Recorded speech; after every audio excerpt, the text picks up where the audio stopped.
Alors ce réseau, il a plusieurs fonctions. La première fonction, c'est d'identifier les laboratoires, les services cliniques et les projets de thérapie génique en ophtalmologie à différentes phases de développement.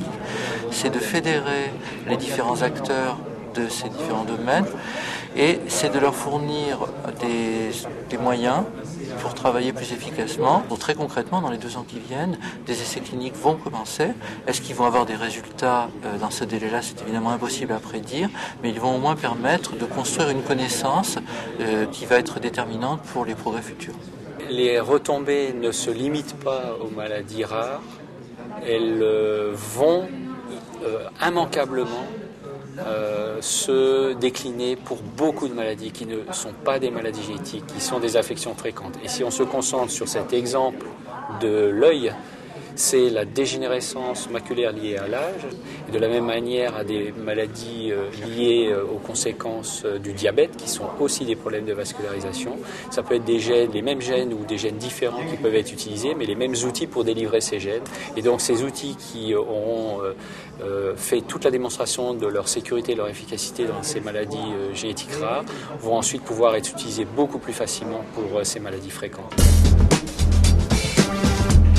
Géniton a décidé de créer ce réseau de thérapie génique pour le traitement des maladies rares de l'œil parce que ces pathologies peuvent réellement bénéficier du traitement de thérapie génique. Alors pourquoi?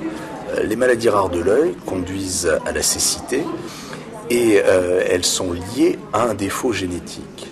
Apporter la version corrigée du gène au malade va permettre de corriger le défaut et de ralentir ou de bloquer le processus qui conduit à la cécité. De plus, au plan technique, le nombre de cellules à qui il va falloir donner le gène, la copie normale du gène, est très limité dans un espace confiné.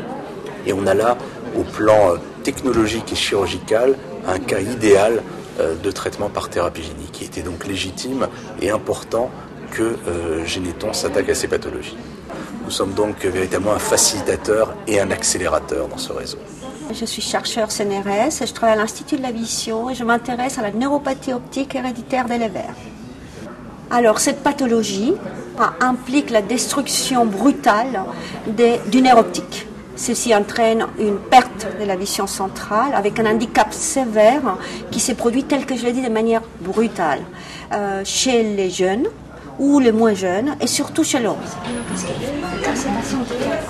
Ce réseau est intéressant parce qu'il consolide finalement l'aide financière qu'il m'a donnée depuis de nombreuses années l'AFM, car il m'accompagne maintenant dans les étapes qui préparent les transferts en clinique. Il me prépare en facilitant la production du jeune médicament, il me prépare à la réalisation de tous les règlements, de tous les dossiers pour permettre à ces projets de devenir finalement un projet qui va être donné aux patients.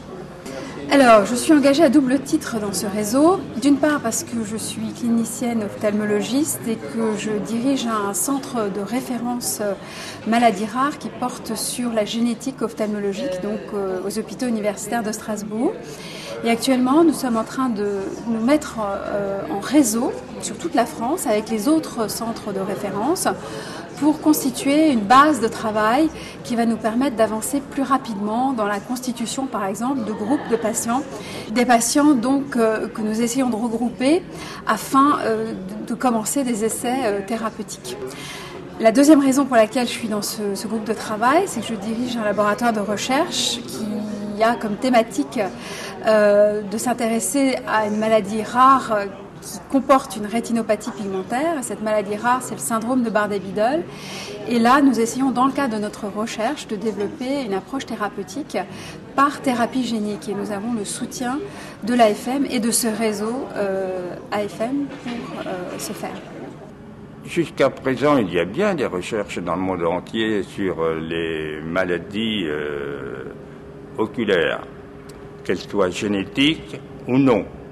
Et là, nous avons, grâce à l'AFM et au Géniton, la possibilité d'accélérer le traitement des maladies génétiques oculaires. Pour nous, c'est énorme.